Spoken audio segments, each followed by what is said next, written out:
भारत में हजारों शिव मंदिर है, लेकिन सिर्फ एक ही ऐसा मंदिर है जहाँ शिव को महाकाल कहा जाता है। जहाँ पूजा फूलों से नहीं भस्म से होती है। जहाँ शिव समय और मृत्यु दोनों के स्वामी माने जाते हैं। आज इस वीडियो में ना कोई अफवाह ना कोई अधूरी कहानी। आज हम जानेंगे महाकालेश्वर मंदिर का पूरा सत्य, शास्त्रों और इतिहास के अनुसार। इस वीडियो में हम इतिहास के उन मोड़ों को देखेंगे जो शायद आपने पहले कभी नहीं देखे।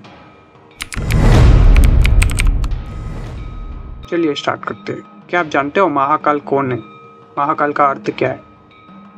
महाकाल का अर्थ महा यानी महान, काल यानी समय और मृत्यु। शिव पुराण के अनुसार जब सृष्टि का अंत होता है तब समय भी समाप्त हो जाता है, लेकिन शिव शेष रहते हैं। इसलिए शिव को कहा गया महाकाल, यानी काल के भी स्वामी। क्या आप जानते हो महाकालेश्वर मंदिर का इतिहास क्या है? महाकालेश्वर मंदिर उज्जैन के भारत के सबसे प्राचीन नगर है। जहाँ स्थित महाकालेश्वर ज्योतिर्लिंग केवल एकमात्र ऐसा ज्योतिर्लिंग है जो दक्षिण मुखी है, यानी मृत्यु को देखने वाला रूप। कहा जाता है कि यह शिवलिंग पृथ्वी के हृदय से स्वयं प्रकट हुआ था। तो क्या आप जानते हो शिव को समय और मृत्यु पर अधिकार किसे? पुराणों के अनुसार काल हर वस्तु को नष्ट कर सकता है, लेकिन शिव स्वयं काल के जन्मदाता है। वायु पुराण के अनुसार काल शिव की आज्ञा से चलता है और प्रलय समय भी काल के शिव में लीन हो जाते हैं। मृत्यु सबको आती है, लेकिन मृत्यु भी शिव में आधीन है। इस कारण शिव को महामृत्युंजय और महाकाल भी कहा जाता है। क्या आप जानते हो सिर्फ उज्जैन को ही महाकाल की नगरी क्यों कहा जाता है?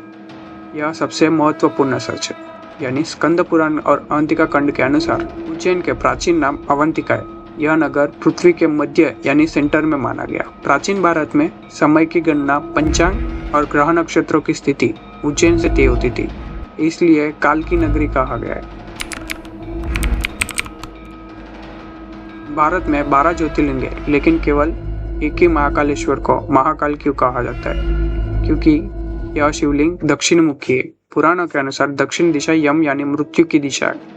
महाकाल दक्षिण मुखी होकर मृत्यु पर शासन करते हैं, और सबसे बड़ा कारण यह ज्योतिर्लिंग स्वयंभू है, यानी मनुष्य द्वारा स्थापित नहीं, स्वयं शिव के स्वरूप में प्रकट हुए।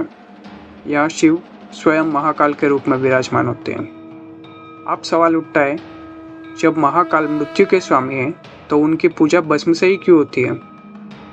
भस्म को शास्त्रीय अर्थ यानी शिव पुराण और वायु पुराण के अनुसार भस्म दर्शाती है शरीर की नाशवरता और अहंकार का अंत। अंतिम सत्य शिव को कहा गया है। जो भस्म को समझ गया वो मृत्यु से कभी नहीं डरता। उदाहरण के तौर में समझिए, फूल जीवन को प्रतीक करता है और भस्म जीवन का अंत को प्रतीक करता है। शिव ये दोनों से परे, इसलिए दिन की पहली पूजा भस्म आरती से होती है। तो आप जानते हो भस्म आरती सुबह ही क्यों होती है? रात तामसिक समय, सुबह सतोगुण का समय। भस्म आरती अंधकार से प्रकाश की यात्रा यानी मृत्यु से चेतना की ओर, इसलिए भस्म आरती ब्रह्म मुहूर्त में होती है।